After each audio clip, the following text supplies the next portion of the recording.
અલ્યા એ બાપા મારો છોકરો આવી ગયો મામા મારા ગેંજો નહીં જાજો ઓ બહુ બાપા. ચોકલેટ લાજો પછી બહુ બધું ખલાજો હા કોને ખાવાની ચોકલેટ મામા હે ને હા શું થયું કેલિન કેમ ઉદાસ છે કઈ નહીં યાર આ ભાણિયાઓ આયા છે તમને ખબર જ છે ને વોટર પાર્ક લઈ જવાની જીદ કરે છે ગેમ ઝોનમાં જવાની જીદ કરે છે અત્યારે આપણે પરિસ્થિતિ તમને ખબર જ છે ને કે કેવી છે કેટલો બધો ખર્ચો થશે કેમનું બધું એડજસ્ટ થશે તમારી બેનને ખબર ના પડે કે આ વખતે વેકેશનમાં ભાણિયાઓને ના મોકલે હા યાર પણ હું એને કેમ ના પાડું તું ખુદ કે મારથી થોડી ના પડાય જવા દે તો કંઈક કરશું પૈસાનું સેટિંગ તો એ ભગવાન મામાને બહુ બધા પૈસા આપજો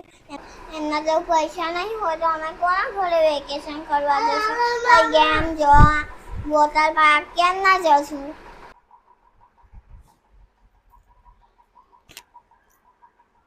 હલો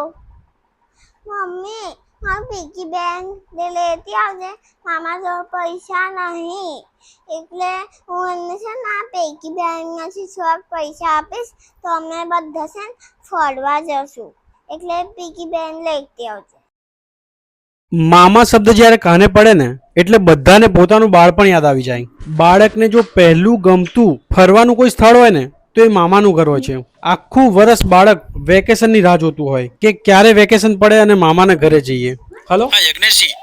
હા, તમે સર. ટેન્ડર ભર્યું હતું ને એ પાસ થઈ ગયું છે